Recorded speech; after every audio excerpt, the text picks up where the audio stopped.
All right, here at the walk-in freezer the next morning, it's showing symptoms of a low charge, but let's take a look at the coil. I'll show you why we need to address the coil first before we jump to conclusions.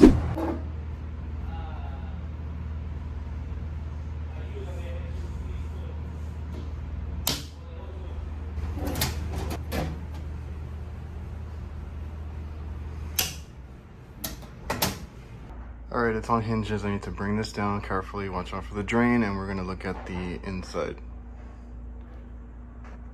And always inspect those little hinges. Those are hinges, there's 3. I've had them rust and snap on me. Luckily nothing major happened, I had help, but yeah, just watch out. Those aren't super secure all the time.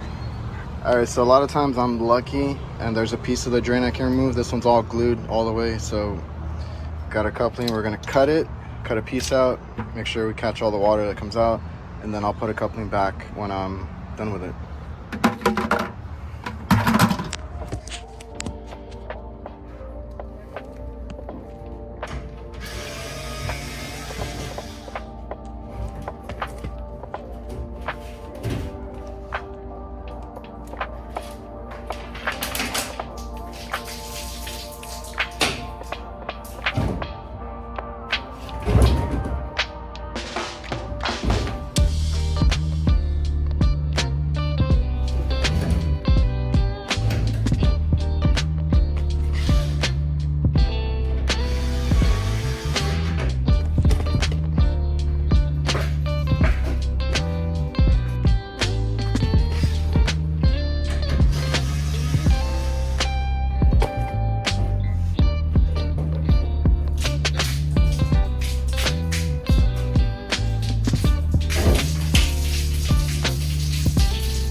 Getting there.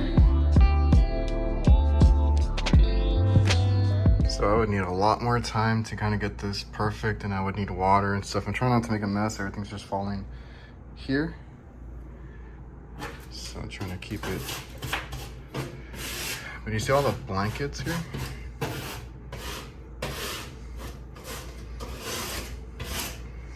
And then under here.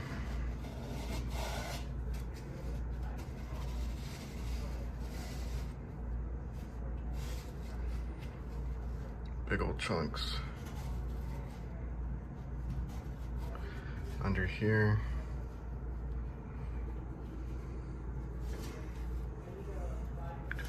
Blankets and blankets of this stuff. Now we'll get the blades and finish up. All right, clean up. Look at all that. There's some in there too. Clean up as best as you can. I still gotta mop a little bit. Then I have this leaning on the ladder so it's not all on those hinges like I had said. And then I'm gonna give it another final like spray and wipe down. Way better than before, and obviously I'm not gonna be here all day. They're gonna open up, or it's already getting to lunchtime and I don't wanna be in the way. So as long as it's breathing, it's good for now, and then I'll recommend a deeper cleaning, and then we can set them up for like multiple stores because they have like 20 stores and these are all the same evaporators. And those little pieces can rust out too.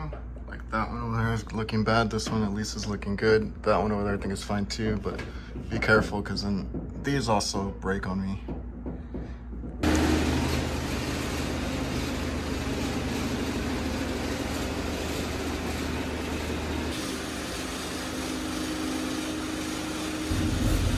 All right, so I just got out of there. I talked to the manager, explained everything that we found with the dirt buildup, and I told them all their stores, they have about 20 of them, just get like that because they have the same style. And there was an older man there joking around like, oh, they must build them like that on purpose. And the manager's like, yeah, it's good business for you because we can't do all that. We can't take it apart and clean it, because I told them on other styles you can kind of brush the back, but this one, it goes inside, and you'd have to take it apart, and I would not advise them to because they rust out.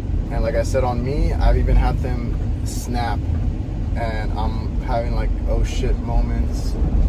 And that's why it's always good to prop a ladder. A 6-foot ladder probably would have worked better because it sits right on it for the most part on standard walk-in boxes. You know, some are taller than others, but that one was like an 8-foot ladder. Kind of just leaned it on there and kept the weight off of the hinges, because those hinges will snap. And if anything, you just put some reinforced straps, because like when they snapped on me, I just had to put in my own straps on it to hold it and then put it back together. So I don't know, they are good for business, because that's actually what I was going to tell you guys is on those, if you see those, push for them to get maintenance on them and clean them. Show them the inside. You can more than likely see it with a bright light through the fan. Just kind of show them how dirty they get, and that's another good maintenance to pick up. And you know, they might not always go for it. A lot of ours have been pushing for it, and you know, they're not interested in that right now. So, but for the most part, if you're looking for work or looking for more ways to make money, maintenance. So something like this, it went down, it can be prevented, and it can, no matter if it's the evaporator or the condenser that gets plugged up, all that damages the compressor. So if this thing is freezing up, icing up, you're gonna get liquid back to the compressor. And if it's a condenser not breathing and getting too hot, then you're gonna overheat and burn that compressor. So 2 ways, always ends up coming back to the compressor. And that's usually the selling point, is like, you know, keep it clean for safety reasons, but also so you don't have to buy $2,000 compressor or whatever it is, and then all the labor and stuff that goes into it. So good selling point, like they said. So I'm gonna take a break. I gotta pick up some stuff that I ordered. I gotta take a lunch, and then we're gonna go check on that ice machine. I did have somebody stop by. They said the bin is full, the ice looks good, so we'll just kind of go and time everything and make sure the pressures are where they should be.